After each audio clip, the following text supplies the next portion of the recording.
The champagne flute in my mother's hand caught the afternoon light streaming through the French doors of Sophia's pristine suburban home as she delivered my sentence with the casual cruelty of someone who'd never questioned her right to dispose of other people's time. "Lila, mija, you'll take care of the kids while everyone enjoys Sophia's party," Carmen Santos announced, not bothering to look at me as she adjusted the designer scarf that probably cost more than most people's monthly rent. I smiled and nodded, the same response I'd been giving to family commands for the past 15 years, while my phone buzzed with a confirmation email from the Four Seasons Miami. Presidential suite confirmed for Ms. Santos, party of 4, checking in tonight at 8 p.m. The irony wasn't lost on me that while my family saw me as their permanent unpaid childcare solution, I'd just booked a $3,000 per night hotel suite with the casual ease of someone who could afford to burn money for spite. "Of course, Mommy," I said, watching 6-year-old Emma tug desperately at Sophia's Hermes dress, trying to get her mother's attention while Sophia posed for Instagram photos with her birthday cake. "I'll watch Emma, Lucas, and Mia. The children, my sister's 3 beautiful, neglected accessories, were already gravitating toward me with the automatic trust they'd learned over years of being shuffled into my care whenever their parents wanted to pretend they didn't have responsibilities." Emma's dark eyes held that particular exhaustion I'd come to recognize in children who'd learned too young that their needs came last, while 5-year-old Lucas sat quietly in the corner, his superhero costume wrinkled from being ignored all morning. "You're such a lifesaver, Lila," Sophia gushed, finally looking up from her phone long enough to acknowledge my existence. At 29, my older sister had perfected the art of being breathtakingly beautiful and completely self-absorbed, wearing her role as the family's golden child like expensive jewelry, something to be admired, never questioned. "What would we do without our Lila?" Roberto added with the kind of forced joviality that barely masked his relief at having someone else handle the messy reality of parenthood.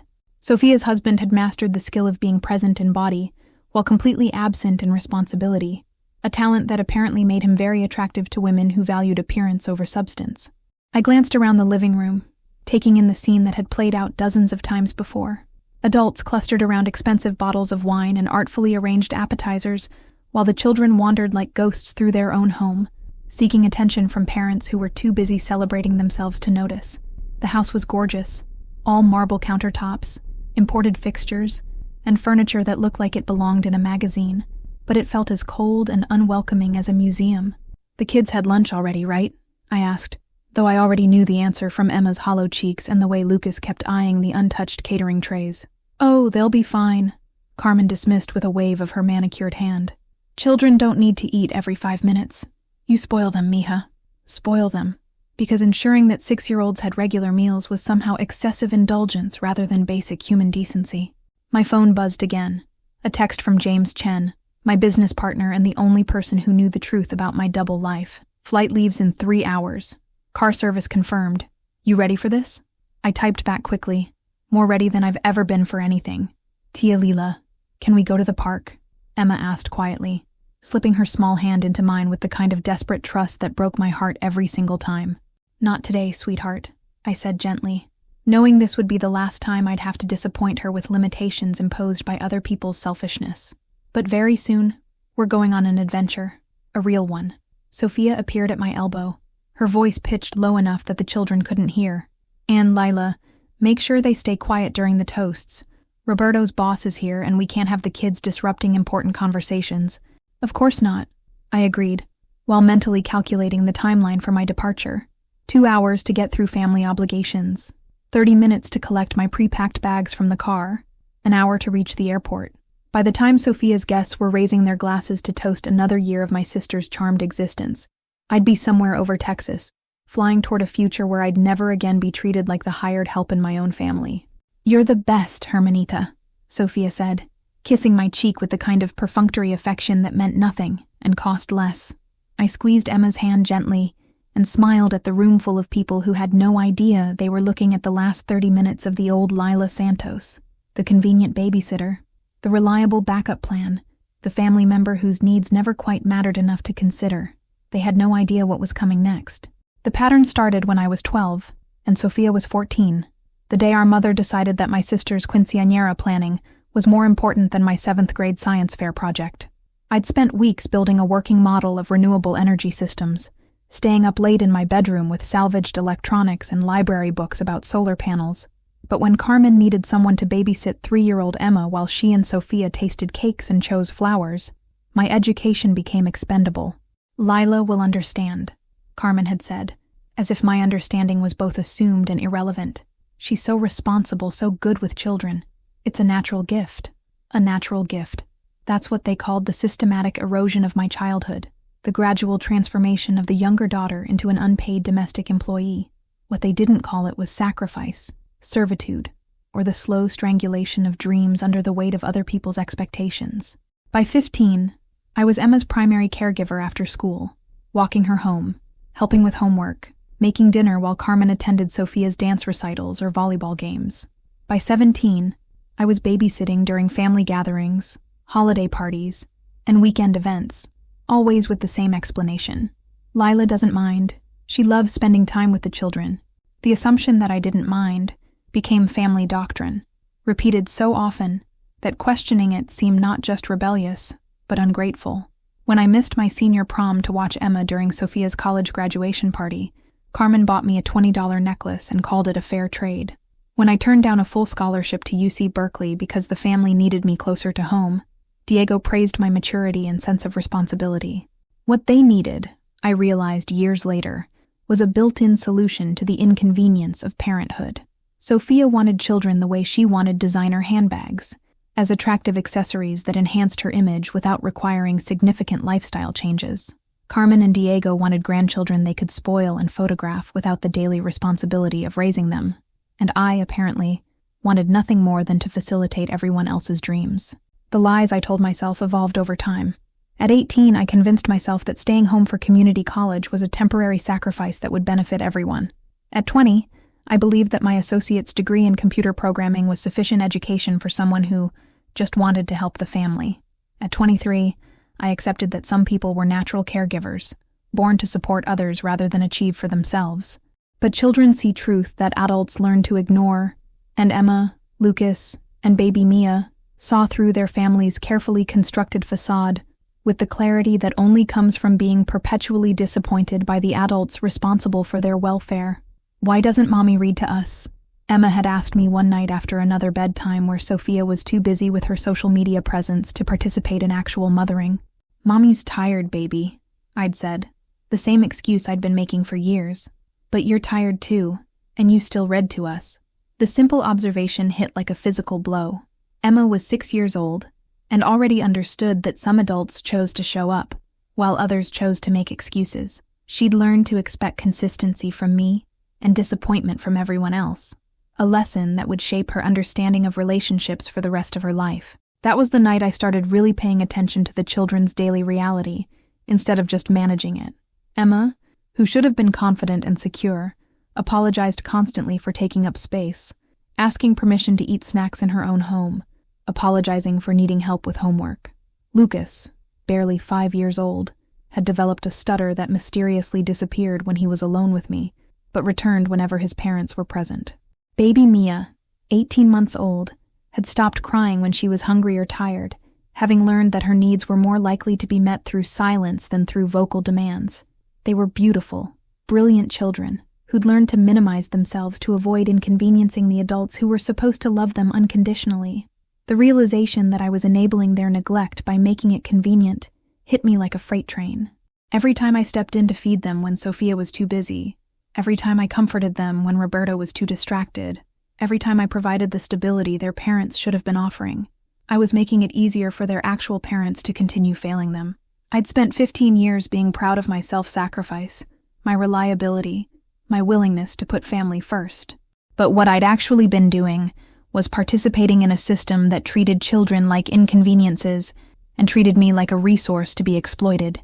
The Santos Digital Solutions website went live on Emma's 6th birthday, the same day Sophia forgot to pick her up from school and left her crying in the principal's office for 2 hours. I launched my app development company from my laptop while sitting in that sterile administrative office, watching my niece try to convince herself that Mommy's absence was somehow her fault. By the time I carried Emma home that day, I'd already started planning how to earn enough money to give those children the stability their parents were too selfish to provide. The irony of building a multi-million-dollar company while my family thought I was barely scraping by as a freelance computer person wasn't lost on me, but it was necessary camouflage in a household where success was treated as a zero-sum game. If Carmen and Sophia discovered that quiet, reliable Lila had built something extraordinary while they weren't paying attention, they'd find ways to diminish it, control it, or claim credit for it. Santos Digital Solutions had started as a simple idea born from frustration. Small businesses needed affordable, user-friendly apps, but couldn't afford the $50,000 development fees charged by established firms. I could build the same functionality for a fraction of the cost while still making enough profit to fund my secret escape plan. The first client was Mrs. Rodriguez, who owned a local bakery and needed an app for online ordering. I charged her $2,000 and delivered a product that increased her revenue by 40% within 3 months. Word spread through Portland's Latino business community, and suddenly I had a waiting list of clients who needed everything from inventory management systems to customer loyalty programs. Working 18-hour days while maintaining my cover as the family babysitter required military-level logistics. I coded from 5 a.m. to 7 a.m. before the children woke up, took client calls during school hours while pretending to run errands, and debugged systems late at night after tucking Emma and Lucas into bed. The family never questioned my absence during work hours because they'd never shown enough interest in my supposed freelance career to ask for details. "How's the computer stuff going?" Diego would ask occasionally, usually while handing me his laptop to fix some problem he'd created by clicking suspicious email links. "Fine, Poppy. Keeping busy," I'd reply, not mentioning that keeping busy meant managing a development team of 12 employees, maintaining client relationships across 6 states, and building a company valued at $23 million by the venture capital firm that had been courting me for 8 months. The breakthrough came when I developed a security protocol that could protect small business data from cyber attacks without requiring expensive IT support. TechCrunch called it revolutionary democratization of cybersecurity, and suddenly major corporations wanted to license my software. The licensing deals alone brought in more money in 6 months than Diego made in 5 years of sporadic construction work.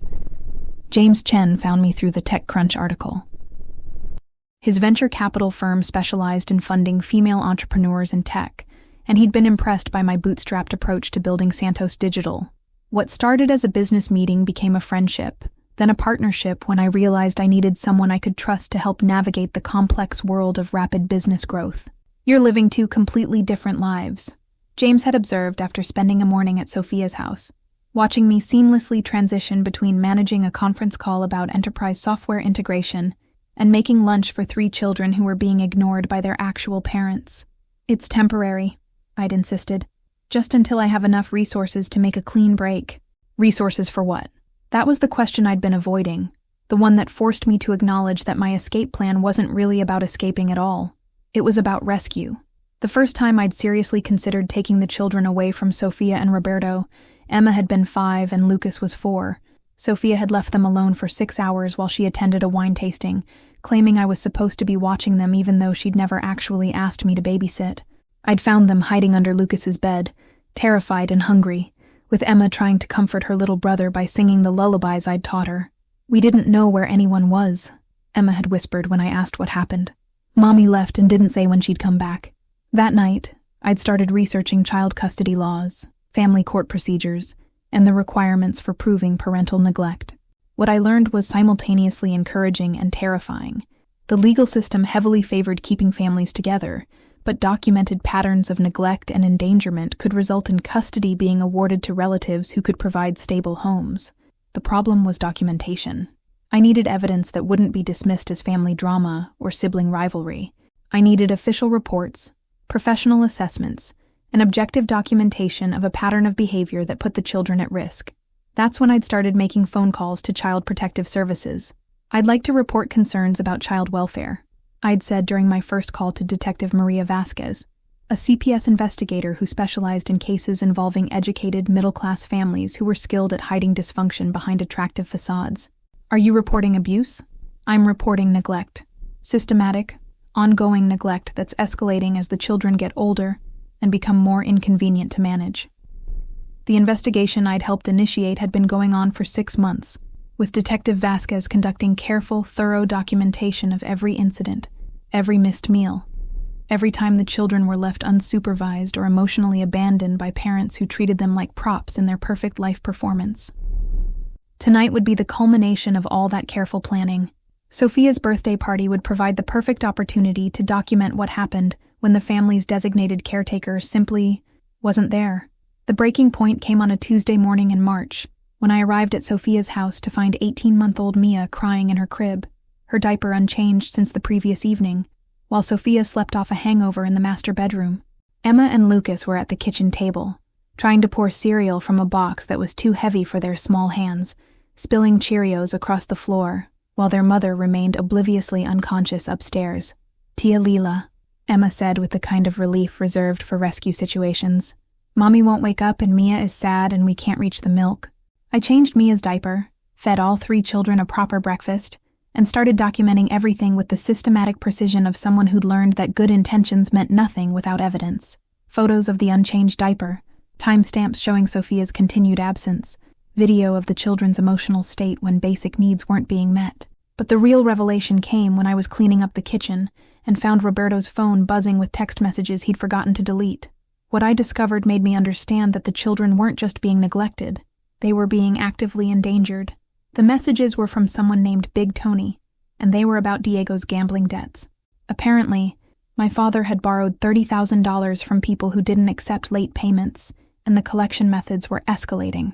The family home had been under surveillance for weeks. Men with guns were watching the house where my nieces and nephew lived. "Your father-in-law better find our money soon," one message read. "We know where his grandbabies go to school." I screenshotted everything with hands that wouldn't stop shaking, my mind racing through the implications. Diego's addiction had progressed from inconvenient to dangerous, and nobody in the family was taking steps to protect the children from the consequences. Sophia and Roberto were too busy maintaining their social media image to acknowledge that their children were living in a potential war zone. That afternoon, while the children napped, I'd made a phone call that changed everything. "Detective Vasquez, I need to escalate our case. The children are in immediate physical danger." "What kind of danger?" I'd explained about the gambling debts, the threatening messages, the fact that loan sharks were surveilling a house where 3 children lived. Detective Vasquez had listened with the grim professionalism of someone who'd seen too many families destroyed by adults who prioritize their own needs over their children's safety. "We need to move quickly," she'd said. "Can you document the family's response when you bring these threats to their attention?" The conversation with Diego had been even worse than I'd anticipated. Instead of being horrified that his gambling had put his grandchildren at risk, he'd been angry that I'd discovered his business. "Those are private messages," he'd said, as if privacy was more important than his granddaughter's safety. "You had no right to look at Roberto's phone. I had every right to protect those children when their own parents won't," I'd shot back. "Diego, these people are threatening Emma and Lucas. They know where the kids go to school." "It's handled," he'd lied. "I've got it under control." "How? How do you have $30,000 in debt to dangerous people under control?" The silence that followed told me everything I needed to know. Diego didn't have it under control. He had no plan, no solution, and no intention of prioritizing his grandchildren's safety over his gambling addiction. Carmen's response had been even more devastating. When I'd explained the situation, shown her the messages, begged her to understand that the children needed protection, she'd dismissed the entire crisis as family drama. "You're being dramatic, Lila. Nobody's going to hurt the children. Diego will work something out." "Work something out how? By borrowing more money? By gambling his way out of debt? Mommy, these are dangerous people. You watch too many movies," Carmen had said, turning back to her telenovela as if organized crime was fictional, and her grandbabies weren't sleeping in a house that was being watched by armed criminals. The final straw had come when I'd tried to talk to Sofia and Roberto about temporarily moving the children somewhere safe until Diego resolved his debts. Instead of gratitude for my concern, I'd gotten accusations. "You're trying to break up our family," Sofia had said. "You've always been jealous of what Roberto and I have built." "What you've built?" I'd stared at my sister in disbelief. "Sofia, your children are being threatened by loan sharks because our father can't stop gambling. This isn't about jealousy. This is about keeping Emma, Lucas, and Mia alive." "You're being hysterical," Roberto had added. "Kids are resilient. They don't need to know about adult problems." That night, I'd called Detective Vasquez and told her I was ready to proceed with emergency custody proceedings. The family had proven they were unwilling or unable to protect the children from dangers they'd created through their own negligence and poor choices. "Are you prepared for the consequences?" Detective Vasquez had asked. "Once we move forward, there's no going back. Your family will know you initiated this." "I'm prepared," I'd said, looking at Emma's superhero drawing stuck to my refrigerator with a magnet shaped like a heart. "Those children deserve better than this." Detective Maria Vasquez looked like someone's favorite kindergarten teacher, until you noticed her eyes, which held the kind of patient fury that came from spending 15 years watching children suffer while adults made excuses. She'd agreed to meet me at a coffee shop in Beaverton, far enough from my family's neighborhood that we wouldn't accidentally encounter anyone who might ask uncomfortable questions about why I was having intense conversations with a woman who specialized in removing children from dangerous homes. "Building a custody case against middle-class families requires different evidence than what we need for obvious abuse situations," she'd explained during our first meeting 6 months ago. "Your family isn't beating these children or starving them.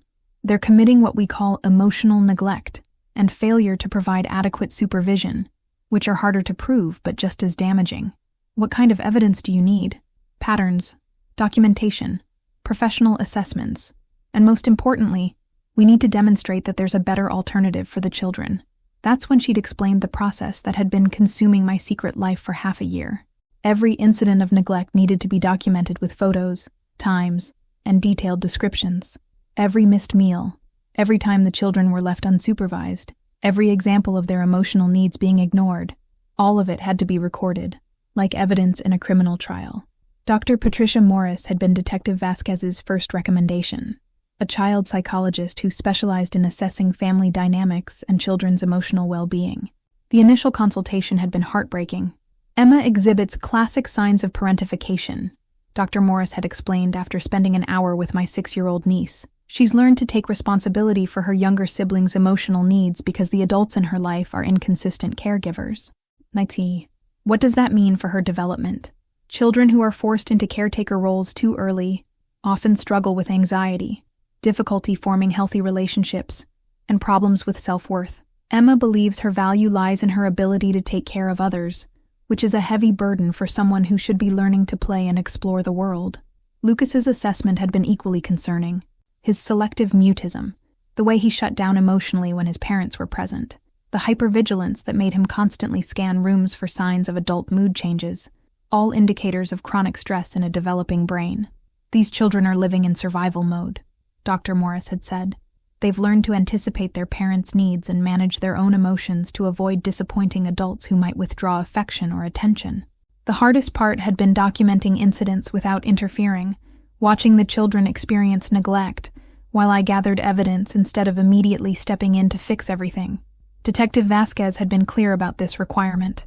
My intervention had to be minimal enough that the family's natural patterns could be observed and recorded.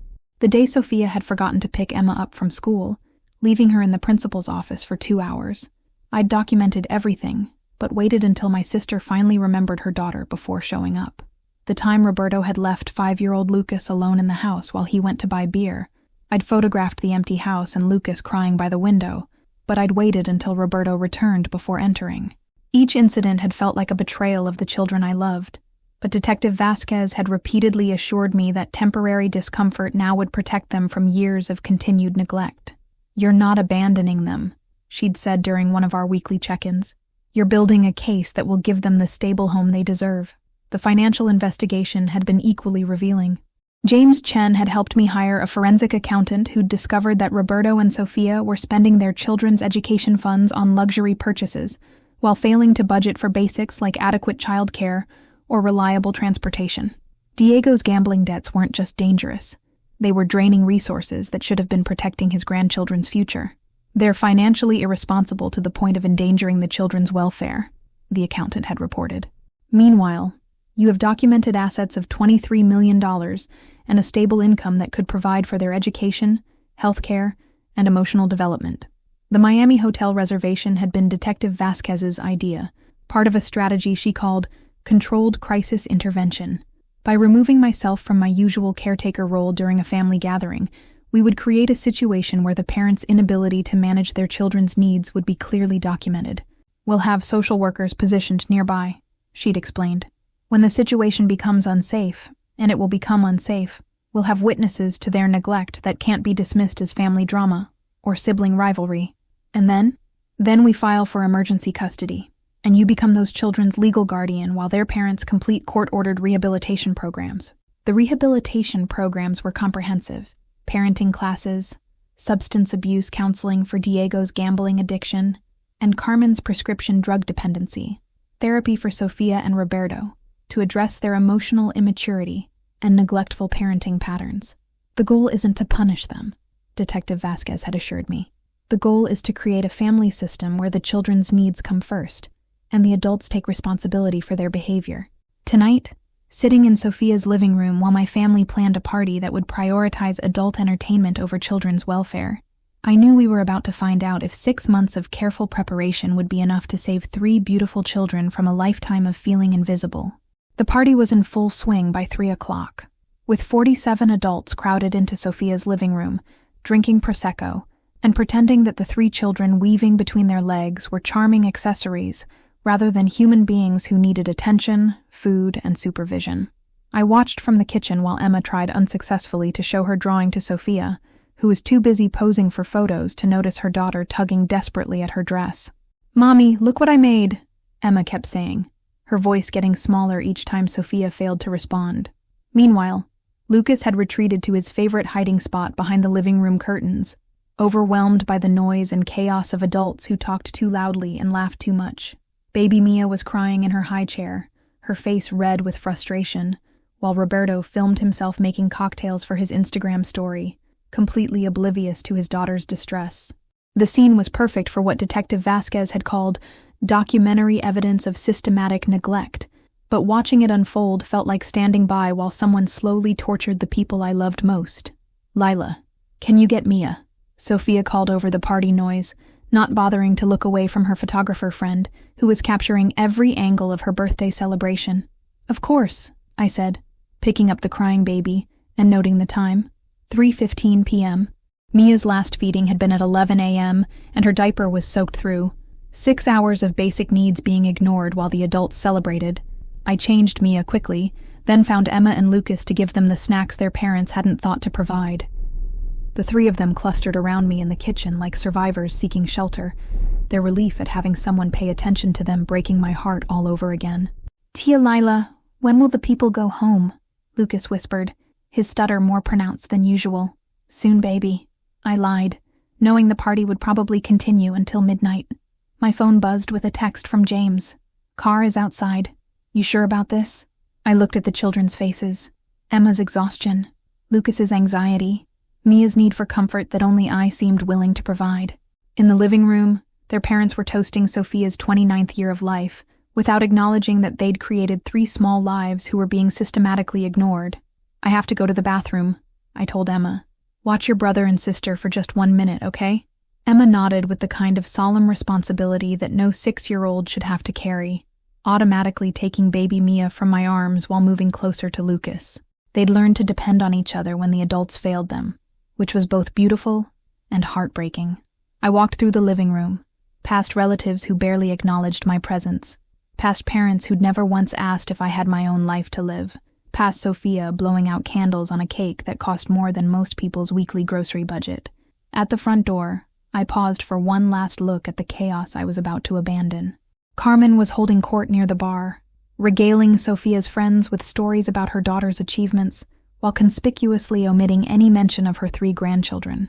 Diego was passed out in his recliner, empty beer bottles lined up beside him like soldiers, completely unconscious while his grandbabies needed care and attention. Roberto was mixing cocktails and telling inappropriate jokes, playing host while his children wandered through their own home like orphans. And there, in the kitchen doorway, stood Emma with baby Mia in her arms, and Lucas pressed against her side. 3 children who'd learned that the adults in their lives could not be counted on for basic protection and care. The sight should have made me stay, should have made me continue sacrificing my own life to compensate for their parents' failures. But Detective Vasquez's words echoed in my mind. Every time you step in to fix their neglect, you make it easier for them to continue neglecting those children. I walked out the front door and climbed into James's waiting car. "No second thoughts?" he asked as we pulled away from the house where I'd spent 15 years being taken for granted. "No second thoughts," I said, though my phone was already buzzing with text messages as family members began realizing that their designated babysitter was missing in action. "Where are you?" Sophia texted at 4:30. "Kids are asking for you," Carmen wrote at 4:45. "This isn't funny, Lila. Come back now," Roberto messaged at 5. By 5:30, the texts had evolved into panic. "Mia won't stop crying and we can't find Emma. Where are you?" I turned off my phone and looked out the airplane window as Portland disappeared beneath us.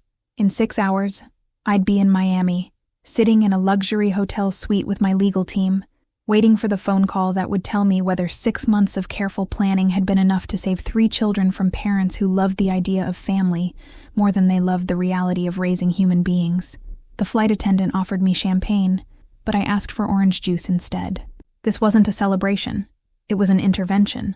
And interventions required clear heads and strong hearts. The Four Seasons Miami penthouse suite had floor-to-ceiling windows that overlooked Biscayne Bay, but I couldn't appreciate the view because my phone hadn't stopped buzzing since I'd turned it back on after landing. 53 missed calls, 47 text messages, and 6 voicemails that escalated from irritation to panic to something approaching genuine fear. "Lila, this isn't funny anymore." Sophia's voice cracked through the first voicemail. "Mia won't take a bottle from anyone and Emma is having some kind of breakdown. I need you to come back right now." James sat across from me in the suite's living room. His laptop opened to a video conference with Detective Vasquez and Dr. Morris, who were monitoring the situation from Portland.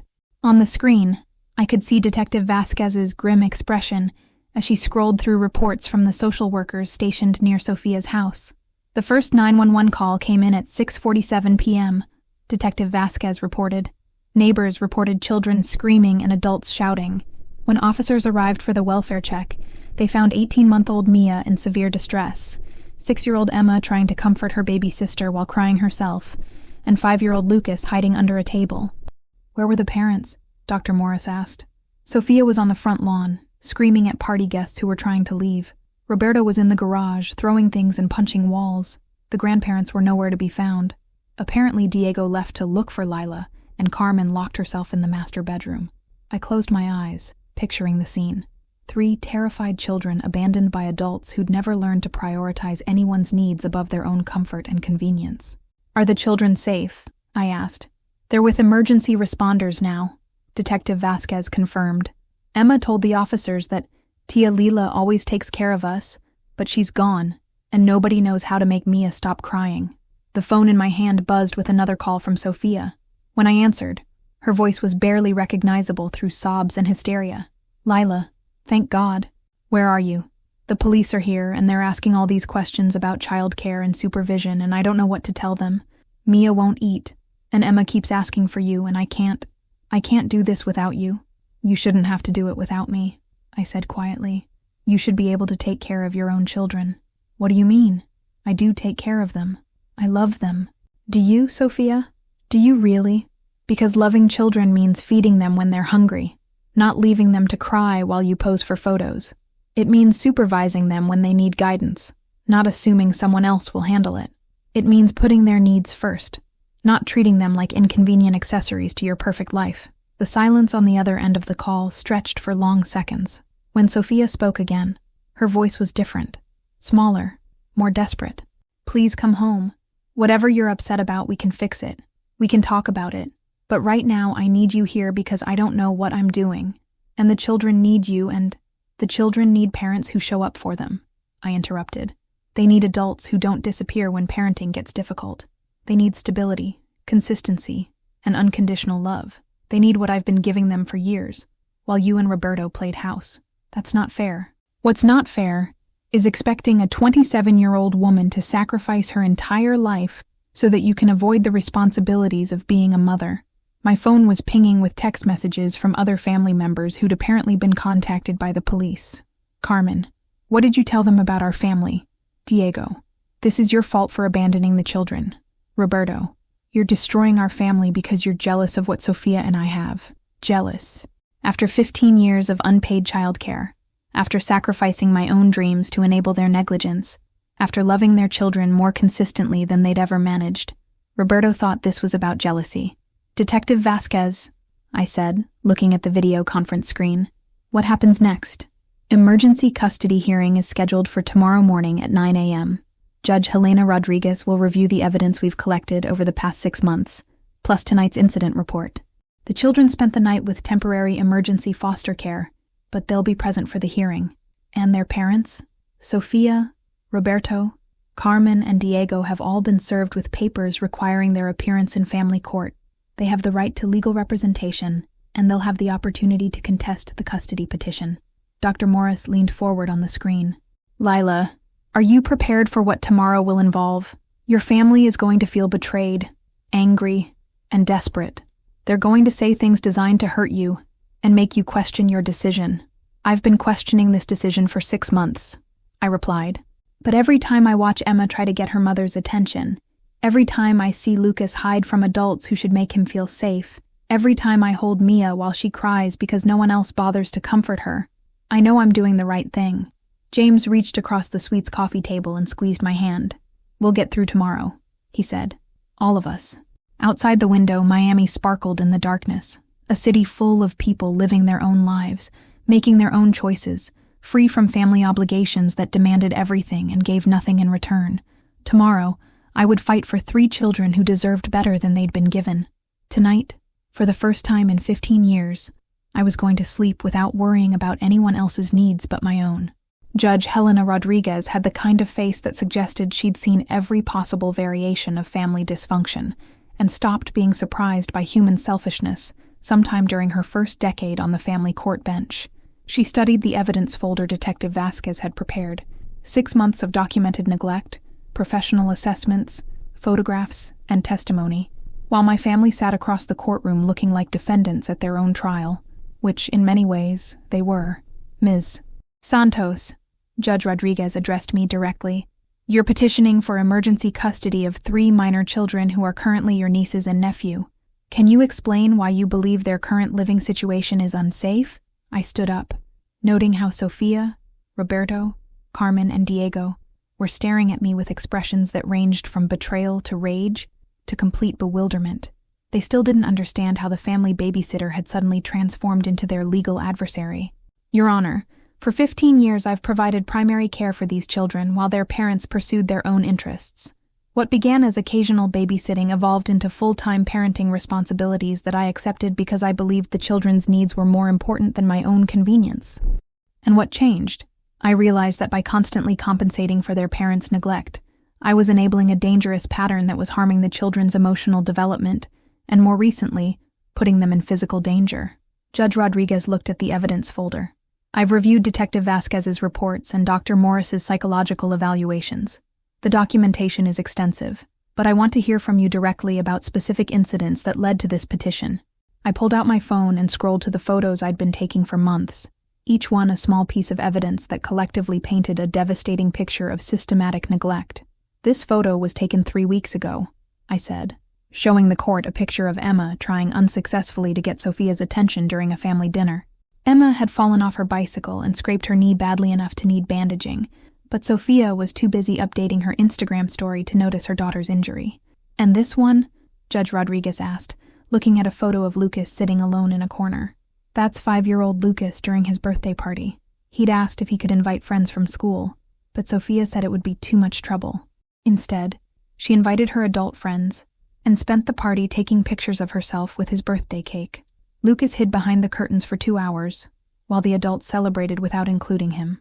Sofia was crying now, but I continued with the methodical presentation of evidence that would determine 3 children's futures. The most concerning incident occurred when I discovered that Diego's gambling debts had attracted the attention of dangerous people who were surveilling the children's home and school. I showed the court screenshots of the threatening text messages Roberto had received. When I brought this to the family's attention, requesting that we temporarily relocate the children for their safety, I was dismissed as dramatic and told that I was causing family problems. Your Honor, Sofia's attorney interrupted. My client maintains that Ms. Santos is exaggerating isolated incidents to support a custody grab motivated by her own psychological issues and inability to form adult relationships. The accusation hit like a slap, but Judge Rodriguez raised her hand for silence. Ms. Santos, how do you respond to the suggestion that this petition is motivated by personal issues rather than genuine concern for the children's welfare? This was the moment I'd been preparing for. the question that would require me to reveal the secret I'd been keeping from my family for years. Your Honor, I'd like to submit additional evidence regarding my ability to provide stable care for these children.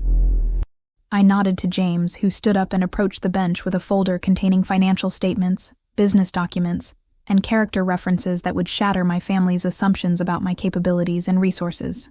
Santos Digital Solutions is a technology company I founded and have been operating for the past 4 years, I said, watching my family's faces as they processed information that contradicted everything they thought they knew about me.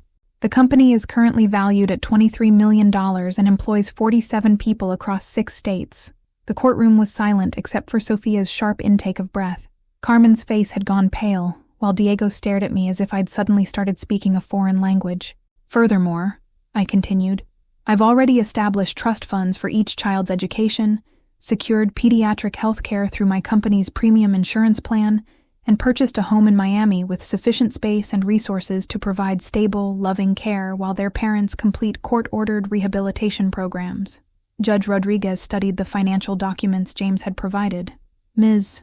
Santos, why didn't your family know about your business success? Because, Your Honor, success in my family was treated as a zero-sum game. Any achievement by me would have been viewed as competition with Sophia, something to be controlled or diminished rather than celebrated. I kept my business private, so I could build the resources necessary to protect these children when their parents' neglect inevitably escalated to dangerous levels. Roberto found his voice first. You've been lying to us for years, playing some kind of long game to steal our children. I've been documenting your neglect for 6 months, I replied calmly, and building a case to save 3 children who deserve better than they've been receiving. Emma walked into the courtroom holding hands with Dr. Morris, her small face serious beyond her 6 years, wearing the blue dress with flowers that I'd bought her for Easter, because Sophia had been too busy with a girls' weekend to go shopping for her own daughter's church clothes.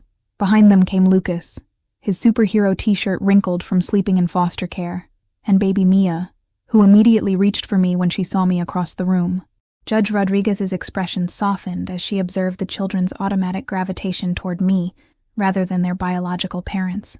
Emma, Lucas, I know this is confusing and maybe a little scary, but I need to ask you some questions about your family. Is that okay? Emma nodded solemnly while Lucas pressed closer to my side, his hand finding mine with the unconscious trust of a child who'd learned I was safe when other adults were unpredictable. Emma, can you tell me who takes care of you most days? Who makes your meals and helps with homework? Tia Lila, Emma said without hesitation. She picks us up from school and makes dinner and reads stories and helps me with my letters. Sometimes Mommy is too busy with her phone or her friends. Sophia made a wounded sound from her seat across the courtroom, but Emma continued with the brutal honesty of childhood. Lucas gets scared sometimes when Daddy yells, so Tia Lila lets him sleep in her room until he feels better, and when baby Mia cries, Tia Lila knows how to make her happy. Emma, Judge Rodriguez said gently, do you feel safe at home with Mommy and Daddy? The 6-year-old considered this question with heartbreaking seriousness. Sometimes, but sometimes Mommy forgets to give us dinner when she has parties, and sometimes Daddy gets really mad and breaks things.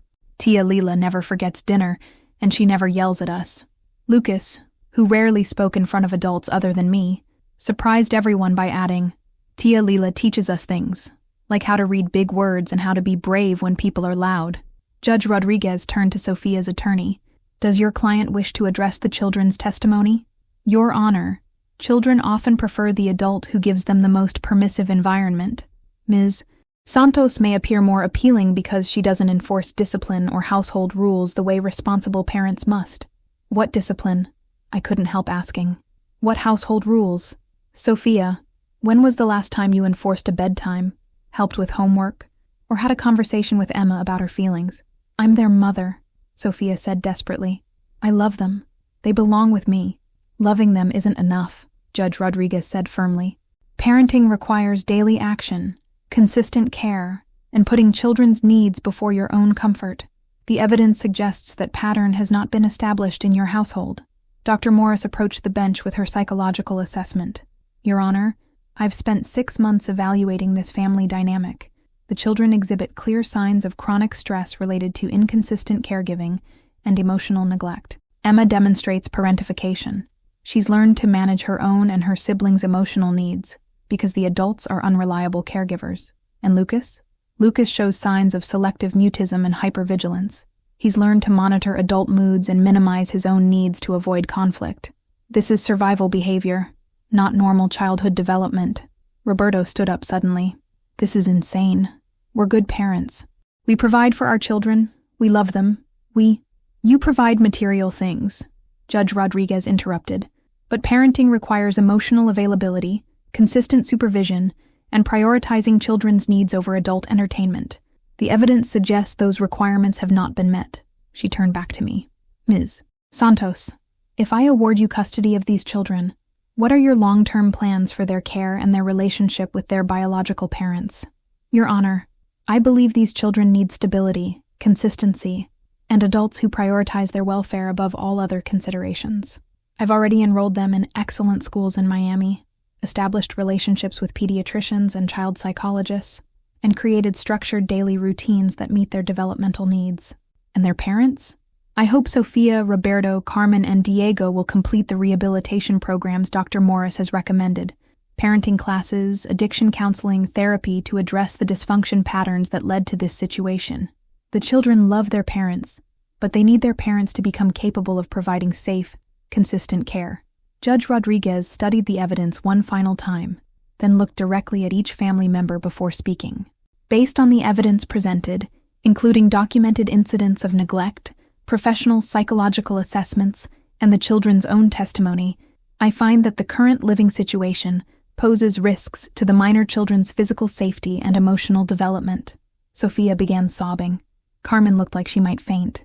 Diego stared at his hands while Roberto shook his head in disbelief. Therefore, I'm awarding temporary custody of Emma Santos Martinez, Lucas Santos Martinez, and Mia Santos Martinez to their aunt, Lila Santos, effective immediately.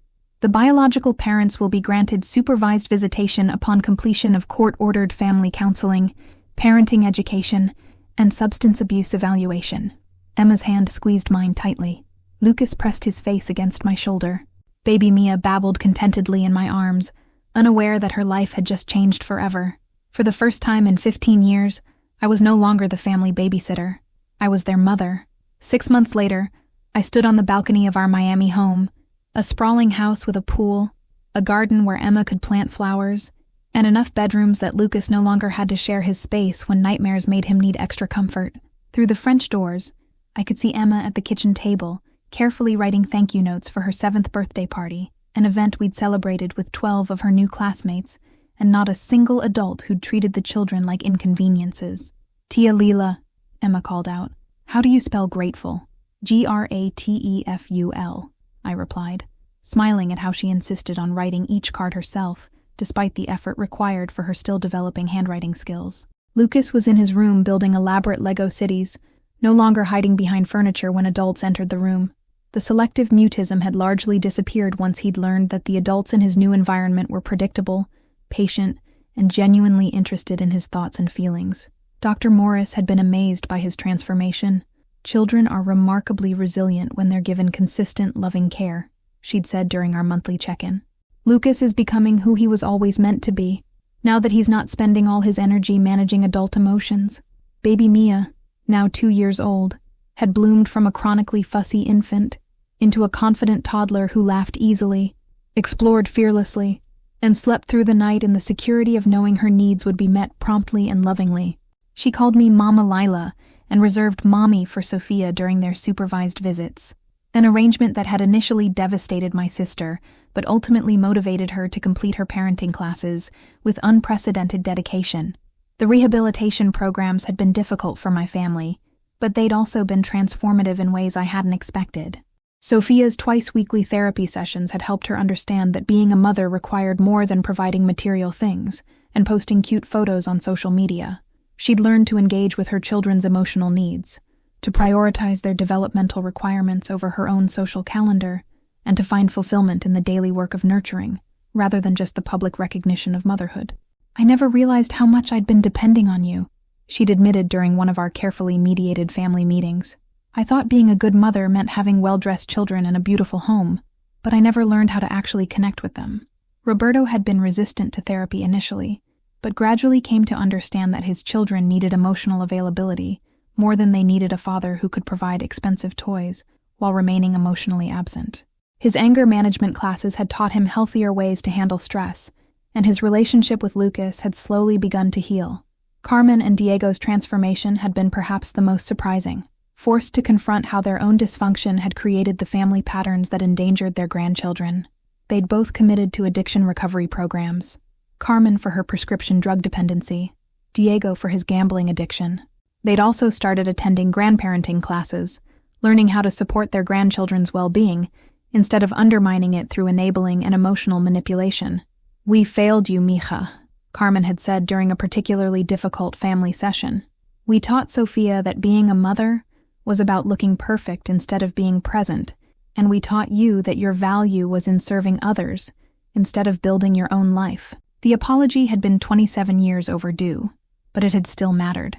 James had moved to Miami 3 months ago, transitioning Santos Digital Solutions to a hybrid model that allowed him to manage operations from our new location, while I focused on the children's adjustment and continued expansion of our business. What had started as a professional partnership had evolved into something deeper, a relationship built on mutual respect, shared values, and his genuine love for Emma, Lucas, and Mia. "Are you happy?"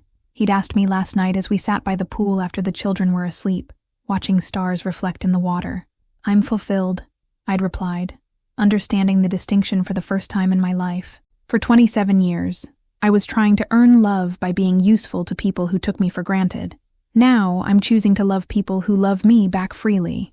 The doorbell interrupted my thoughts, and Emma ran to answer it with the confidence of a child who lived in a home where visitors were welcome and anticipated, rather than sources of stress and disruption. "Mommy!" she called out, and I felt the familiar mix of joy and concern that accompanied Sophia's visits. My sister looked healthier than she had in years. Her face was fuller, her eyes clearer, and she moved with less frantic energy. 6 months of therapy and parenting classes had taught her to be present in conversations instead of constantly documenting them for social media. "How are my babies?" she asked, and I noted how she immediately got down to Emma's eye level for a proper hug instead of offering the distracted, performative affection I remembered from before. "We're good, Mommy," Emma said simply. "Tia Lila taught me how to make pancakes that look like flowers." "Can you teach me too?" Sophia asked, and Emma's face lit up with the kind of joy that came from having something valuable to offer a parent who was finally interested in receiving it. As they headed to the kitchen together, I realized that this was what healing looked like. Not perfect families, but honest ones. Not people who never made mistakes, but people who took responsibility for correcting them. For the first time in my life, I was surrounded by people who chose to love me not because I was useful, but because I was worthy of love simply by existing. And 3 beautiful children were learning that they were worthy too.